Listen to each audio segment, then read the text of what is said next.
What's going on, guys? Kevin Shields here. We are here with legendary Phil Graham. Hey guys, how are you? We are in Miami at the 10X conference, and I'm talking with 10X, baby. I'm here with Phil. He is one of the foremost authorities in diabetic muscle and fitness, and I want to pick his brain very briefly to give you guys some insight on some things that will help you along your diabetes journey, along your pre-diabetes journey. And I think Phil is an abundance of knowledge here. So thank you, Kev. Thank you. Want to talk with him real quick.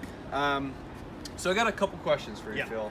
And a lot of my followers, listeners are just recently diagnosed with pre-diabetes, or they're just recently diagnosed with diabetes, and they're just trying to wrap their head around everything. And sometimes it's challenging. You know, diabetes is a complicated disease, whether it's type 1, type 2, pre-diabetes, whatever it is, they're kind of confused. So I got a couple questions for you. To start off, what mistakes do you see a newly diagnosed pre-diabetic or recently diagnosed diabetic make as far as their training, their nutrition, their lifestyle? What are some mistakes that you see right off the get-go? Probably one of the biggest mistakes is trying to do everything at once and trying to automatically fix a lifetime of bad eating habits, bad exercise habits in a day. Immediately after they get diagnosed, it leads to overwhelm, it leads to guilt, and as a result of that, it leads to depression and just bad mood states. Here's the thing, when it comes to improving your health, when it comes to rectifying your diabetes and trying to optimize your body composition, you have to take it in steps, and you have to look at what is the biggest priority action step right now. And for most of you, that is getting yourself accountable to a good team, a good coach, 2, getting good quality information that you can trust, and 3, just changing one thing. So that could maybe be counting calories, you could maybe be using a pedometer, it could maybe be going to the gym 2 times a week instead of trying to go 4 times a week. The big problem is that everybody tries to do everything at once. They try to do all the cardio at once, they try to do all the training at once, they buy all the supplements, they buy all the books, and they get overwhelmed and ultimately nothing happens. So simplify and then multiply. Love that, and it's such a big thing, you know. It's so overwhelming. There's so much information. You can literally get hundreds of articles, thousands of pieces of information right at your fingertips, and it's like, where the hell do I start? Pick one place that's going to have the biggest bang for your buck, the lowest hanging fruit, and then once you master that area, move on to another. Well, I mean, very simply, you know, the boring stuff is the most important stuff. So that is calorific intake, that is physical activity outside the gym, so how much you move, your exercise, so the stimulus that you're giving your body. And for diabetes, strength training, provided you've got no underlying retinopathy or high blood pressure issues, is one of the best modes of exercise to improve glucose metabolism and all that kind of stuff. You then have sleep and lifestyle, and personal development is a huge area as well. So if you can focus on those core areas, nutrition, physical activity, training stimulus, and personal development, and lifestyle, sleep and rest and stuff like that, avoiding smoking and all that kind of stuff, then you're 100% going to be safe. Yes. So huge thing, you know, a lot of different buckets that you want to be working on to optimize. Some of you guys might already be good with lifestyle, might be good with sleep, but when it comes to the likes of counting calories, or even just having a training regime to be accountable for, you may need to work in that area first. Definitely. So what are some of the places that you see people recently diagnosed with pre-diabetes or recently diagnosed diabetes wasting their time? Like, what should they not be focused on? A lot of you guys waste time in seeing a certain supplement being advertised and thinking that's going to be a fix. The reality is it's not. Okay, I mean, so many people waste a lot of money on supplements. Supplements can be useful, but please make sure you've got all the boring stuff in place first. So let's run through a checklist. Are you counting your steps? Are you monitoring your calories? If you're not counting calories and you find that too complicated, are you looking at the food portion sizes that you're having? Are you setting a time when you go to bed and wake up and trying to get into around about 7 to 8 hours a day? Are you removing yourself from toxic situations, toxic people that are causing you a lot of underlying stress? And when you look at diabetes is massively involved in pro-inflammatory processes within the body. It's a very inflammatory condition, and if we're compounding that with smoking, drinking, being around bad people, worrying all the time, anxiety, bad food choices, limited fruit and veg intake, all that kind of stuff is just going to compound, and information breeds information. So without a shadow of a doubt, I think it would be supplements. Would be one of the areas that a lot of people rush into as well, and comparing yourself to other people as well. So trying to, look at somebody that's maybe been training, 15, 10, 20 years or whatever, and thinking that you need to look like them or do what they do automatically overnight is a huge distraction. It's a big mistake I see a lot of people make. Yeah, and it's important to know, like, especially if you're just starting out, this is a lifetime thing. Like, it's not a fix it overnight type of thing. What can I buy today on Amazon or in the stores to fix it like that? It has to be a lifestyle. 100%, yeah. So real quick with that, any challenges you really see people with recently diagnosed diabetes, pre-diabetes making? Just challenges in general. Challenges would be, one, getting a support group that's actually going to understand what you're doing. Quite often when you begin a new exercise regime or lifestyle regime, most of the people around you don't really buy into it, because you're changing your character and you're changing your ways and your behaviors, and you might not eat out as much, you might not socialize as much, you might not have a few beers.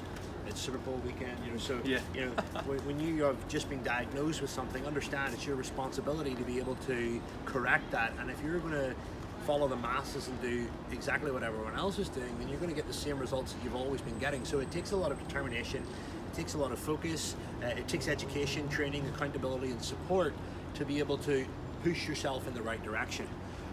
Other challenges as well, we get I'm from the UK, Ireland, we get our healthcare provided to us, so I'm sure that, financial, in the US, you guys have to buy your medication, is that correct? Yep, insurance, things like that, but... So yeah, I'm sure there's challenges with that. So again, looking at where you're spending money, bear in mind, your health is your wealth. So if you don't have your health, you're not going to look after your wealth, you're not going to be able to build your wealth. So stop buying depreciable stuff and start focusing on the most important stuff that's going to allow you to operate better in your business and everywhere else, so that you can then afford other things, particularly your medication. Very true, yes. So love that. Your health is your wealth. It really is, because if if you're putting your health on the back burner, just to save money, just to get a handbag or just to get a car to impress somebody that you don't like, then it's going to backfire on you badly. Definitely. So Phil, you have a book out right now, an amazing book. I'm actually in the middle of reading it right now. Thank you.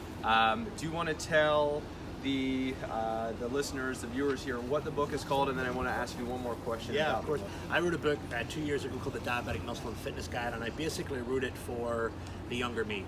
For many of you that don't know, I'm diagnosed with type 1 diabetes. I've had type 1 since I was 16, and I remember when I went to the healthcare professional, the GP, general practitioner that was looking after me, and I remember hearing nutrition, lifestyle, exercise, physical activity, medication, and personal development as the main things that were going to save me and protect me. So I fell into the gym, I fell into weightlifting, fell in love with bodybuilding, and there was nothing there for bodybuilders. There was nothing there from a fitness resource. I was fed up of all the generic stuff on charity websites. It was just so limited, it was just so vague, it was annoying, and it never really gave me answers. So I went and studied.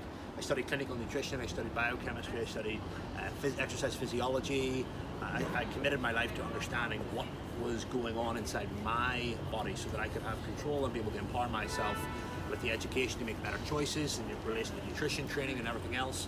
And I implemented that, and I had a very successful bodybuilding career in my younger days, and I then documented all of that into a book, and I wrote it for the general public, the general lay person as well, so it wasn't just all bodybuilding language, but for anybody that wants to build muscle, that wants to be able to move better, feel better, be more productive. There's a lot of really concise, up-to-date, simplified, layman's terms, nutrition, training, exercise, personal development stuff within that book. And on top of that, we've created a community called Diabetic Muscle and Fitness, which is, without a shadow of a doubt, the world's largest community for exercising diabetics, especially when it comes to strength training, particularly type 1s. And we have a great community. We've got a membership site, we've got cookbooks, we've got pretty much everything. So, those guys have been really well looked after, and it's been exciting to see the amount of transformational stories that we've had. and I'm very proud of the group. I was actually doing a live with them last night, and I always check up with them. They're part of my family, so yeah. Awesome community, awesome community. So, with your book, you know, I want to know, what are 3 things you would tell someone that wants to look better, feel better, and perform better as a diabetic? Number 1 would be to put yourself first. Be selfish. Get very, very good at that, because if you're not putting yourself first, then what's going to happen is you're not going to be at your best, and when you're not at your best, or your sugars aren't in control, or your body isn't in right shape, you're not going to be able to express yourself confidently, you're not going to feel great, you're not going to perform great, and you're going to let other people down. When the reality is, if you don't feel right, if you need to take extra insulin, if you need to do extra exercise, if you need to put something off, delay something so that you feel better, do it. Secondly would be, get accountable, set goals, get a coach. You know, you need support, you need training, and you need accountability. Very simple. What's the worst thing that's going to happen? You're going to get in better shape and improve your life and be empowered with the right choices for the rest of your life. Heard that.